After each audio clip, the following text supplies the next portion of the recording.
নমস্কার বন্ধুরা, Hare Krishna. Welcome to world of Aditi. তো আজকে আমি আপনাদেরকে একটা দারুণ সিনেমার কথা বলবো। সেটা কিন্তু আপনাদের কাছাকাছি, মানে আপনাদের বাড়ির আশেপাশে যদি কোথাও সিনেমা হলে এই সিনেমাটা এসে গিয়ে থাকে তো আপনারা অবশ্যই দেখুন। এই সিনেমাটার নাম হচ্ছে নরসিংহা। তো যারা হোমবাড়ি প্রোডাকশন, যারা কেজিএফ এর মতো সিনেমাকে প্রডিউস করেছিল, তারাই কিন্তু এই সিনেমাটা নিয়ে এসছে। এটা কিন্তু একটা অ্যানিমেটেড সিনেমা। আমি তো বলবো আপনারা ছোট বড় বাড়িতে যারা যারা আছেন সব কিছু ভুলে গিয়ে সবাইকে সপরিবারে গিয়ে সিনেমাটা দেখে আসুন।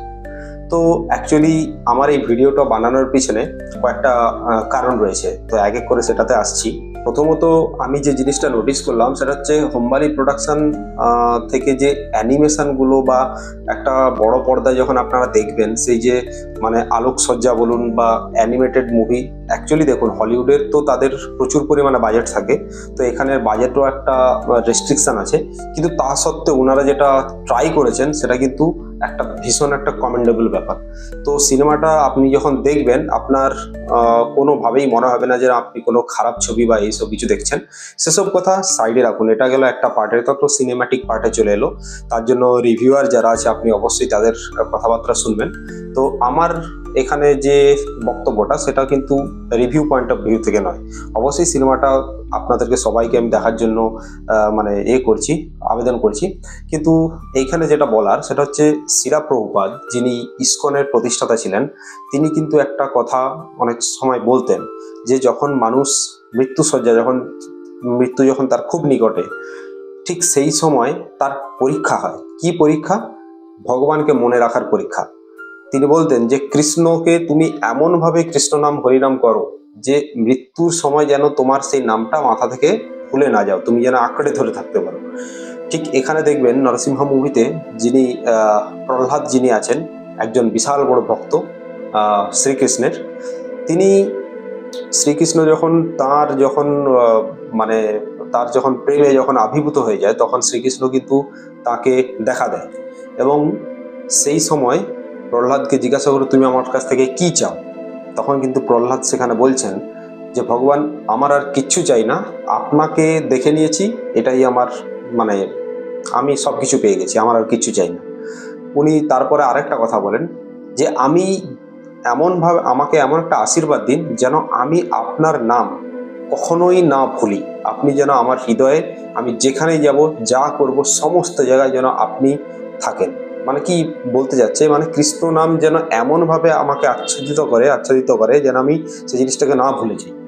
তো সেই জিনিসটা মুভিটা দেখতে দেখতে আমার শিলা প্রভুপাদ মহাশয়ের কথাটা খুব মনে পড়ছিল। সো কোথাও না কোথাও তারা যে এত জ্ঞানীগুণী পণ্ডিত, মানে একটা কথা আপনাকে আরেকটা জিনিস বলি এই কথাটার পরিপ্রেক্ষিতে। অনেকে না প্রশ্ন করে যে ভগবান যদি থাকে তো ভগবানকে আমরা দেখতে পাই না কেন। অ্যাকচুয়ালি ফার্স্ট কোয়েশ্চেনটা আমাদের করা উচিত যে আমরা কি আদপেও কোয়ালিফাইড ওনাকে দেখার জন্য? আদপে আমরা কোয়ালিফাইড? আপনি একটা পরীক্ষা দেবেন, সেই পরীক্ষার রেজাল্টটা ভালো হলেই আপনি কিন্তু সেই জিনিসটা করতে পারবেন। সাপোজ ধরুন আপনি আইএএস হন, আপনাকে ইউপিএসসি পরীক্ষাতে র্যাঙ্ক হাসিল করতে হবে। ভালো র্যাঙ্ক হাসিল করলে তবেই যে আপনি ইউপিএসসিতে সিলেকশন হবে আপনার।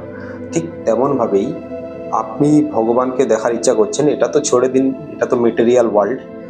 তো আপনি ভগবানকে দেখার চেষ্টা করছেন, তার জন্য কতটা আপনাকে কোয়ালিফাইড হতে হবে চিন্তা করুন। অ্যাকচুয়ালি ব্যাপারটা কিন্তু খুবই সহজ, কিন্তু তা সত্ত্বেও আমাদের যে বড় বড় শত্রুরা প্রেজেন্ট রয়েছে আমাদেরই আশেপাশে, বড় বড় শত্রুরা, প্রথম কয়েকটা শত্রুর আমি নাম বলে দিচ্ছি, যেমন মোহ, মায়া, অহংকার, এই ধরনের যেসব শত্রু আছে এইগুলো থেকে বাঁচা কিন্তু খুব কষ্টকর। এখন প্রশ্ন হলো, এই যে শত্রুগুলো আছে এদের থেকে বাঁচবো কিভাবে? তারও উপায় আছে। কিভাবে? শিলা প্রভুপাদ একটা কথা বারবার বলেন যে আপনি যদি হরিনাম শ্রবণ করেন, যত আপনি হরিনাম সংকীর্তন বা শ্রবণ করবেন তত কিন্তু আপনার হার্ট পিউরিফাই হবে। তো এই জিনিসটার মাধ্যমে কিন্তু আপনাকে, এই জপের মাধ্যমে কিন্তু আপনাকে হার্টটা পিউরিফাই করতে হবে। এটা হচ্ছে যে তার পথ। কিন্তু এগুলো তো অনেকটা বড় মাইলস্টোন, এগুলোতে পৌঁছানোর জন্য অনেক কষ্ট করতে হবে, অবশ্যই সবাইকে করা উচিত, সেই জন্যই আমার ভিডিওটা বানানো। তো এখানে যেটা আমি দেখতে পাচ্ছি যে প্রহ্লাদ তিনি এতই মানে কৃষ্ণ নামে মানে হয়ে গেছে, মত্ত হয়ে গেছে, যে তিনি তিনাকে মারার জন্য কিন্তু অনেক ধরনের প্রচেষ্টা করা হচ্ছে। এখানে ভক্ত প্রহ্লাদ সে কিন্তু এতটাই মানে ভগবানের ভক্তি তার রয়েছে, তো সে কখনোই সেই নামটা মানে যেতে দিচ্ছে না, তার হৃদয়ে এটা পুরো একদম গেঁথে গেছে। আর যখন এই রকম লেভেলের যখন ভক্ত যখন তৈরি হয়ে যায়, ভগবান কিন্তু সর্বশক্তি দিয়ে তার ভক্তকে রক্ষা করার চেষ্টা করেন। তো সেটাই এখানে দেখানো হয়েছে, খুব সুন্দর করে পোর্ট্রে করা হয়েছে। তো এটাই মেসেজ আমার, যে ভগবানের ভক্তিটা সেরকম জায়গাতেই যেন মানুষের ধীরে ধীরে ধীরে প্রথম থেকে না সই ধীরে ধীরে যেন সেটা সেই জায়গায় উন্নীত হয়। তো একটা দারুণ একটা মুভি হয়েছে। আর হোমবালি প্রোডাকশনকে আমার তরফ থেকে থ্যাঙ্কস। তার কারণ এরকম একটা কনসেপ্ট, এরকম একটা মানে এটা অ্যাকচুয়ালি কনসেপ্ট নয়, এটা অ্যাকচুয়ালি আমাদের একটা ধ্রুব সত্য, সেই সত্যটাকে অ্যানিমেশনের মাধ্যমে মানুষের কাছে প্রেজেন্ট করেছে। ছোট বড় সবাই কিন্তু দেখতে পাবেন, আর মেসেজটা যদি ঠিকঠাক করে নিতে পারেন তাহলে ব্যাস জীবন সাকসেসফুল। তো আপনারা সবাই নিয়ারেস্ট সিনেমা হলে যান, সিনেমাটা দেখুন, আর আপনাদের দেখে কার কি মনে হলো সেটা আমাকে অবশ্যই জানান। হরে Krishna. And please like, share and subscribe to our channel to get like this informative video. Thank you so much.